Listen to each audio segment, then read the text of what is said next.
The quiet history of salt. Long before machines, long before noise, there was salt. Tiny white crystals, older than the sea breeze itself. They rested in oceans and stones, waiting for people to notice their quiet power. The beginning. Salt is one of the oldest companions of humankind.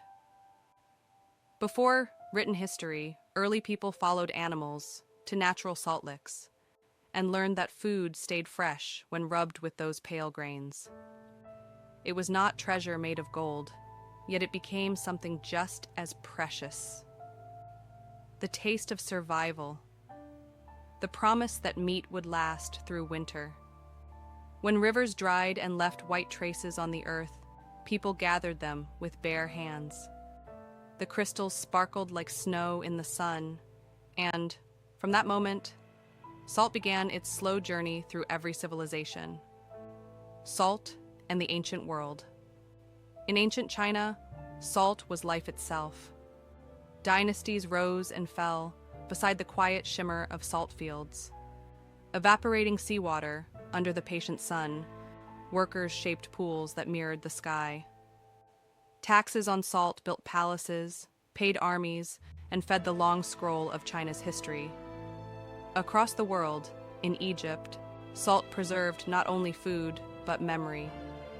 Bodies were wrapped in natron, a mixture of salts, so that kings might last forever beneath the desert sands. Even in stillness, salt guarded them, turning flesh into history.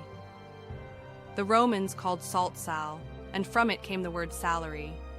A soldier's wage could be paid in salt, proof of its quiet authority.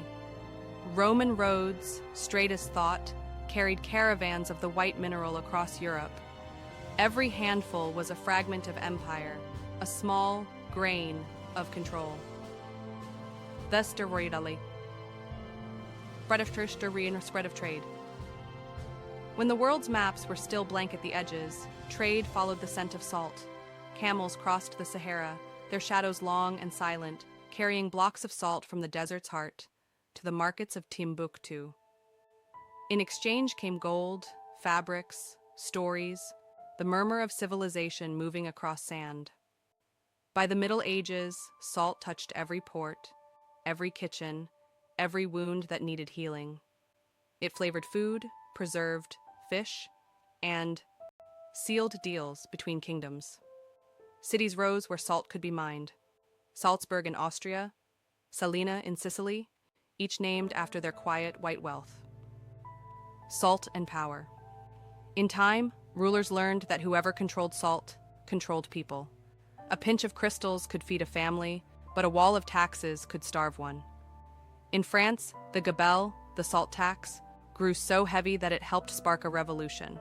People whispered that even their tears were taxed. And in India, centuries later, the British Crown held a similar grip, demanding payment for every grain gathered from the shore. In 1930, one man walked against it, Mahatma Gandhi, marching to the sea to lift a handful of salt as quiet defiance. Each step was a slow heartbeat of freedom. Salt and the sea. Despite its politics, salt never changed. It still drifted in every wave, hid in every tear, and waited patiently in every kitchen.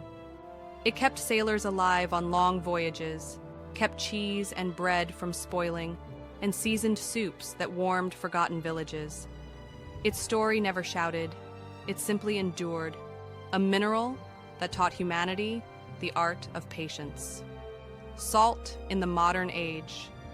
Today, salt is ordinary again. We pour it from neat containers, scatter it without thought. Yet, in every crystal lies an echo of ancient sun, of oceans evaporated millions of years ago, of hands that once traded and fought for it. Science found new salts, potassium, lithium, magnesium, each with its own quiet purpose. But the simple one, sodium chloride, remains the flavor of life. Sprinkled on food, dissolved in blood, it still hums through us, a soft reminder that the earth and the body are made of the same dust. Closing. So tonight, as you listen, Imagine a handful of white crystals resting in your palm. Imagine the wind that carried them from sea to shore, the workers who watched the sun dry the water away, the merchants who crossed deserts for a few shining blocks, and the mothers who seasoned their soup with hope. Salt has been here longer than any empire, longer than any song. It asks for nothing, yet it holds the memory of the world. Let the thought of it settle beside you, ancient, simple, still. Breathe slowly.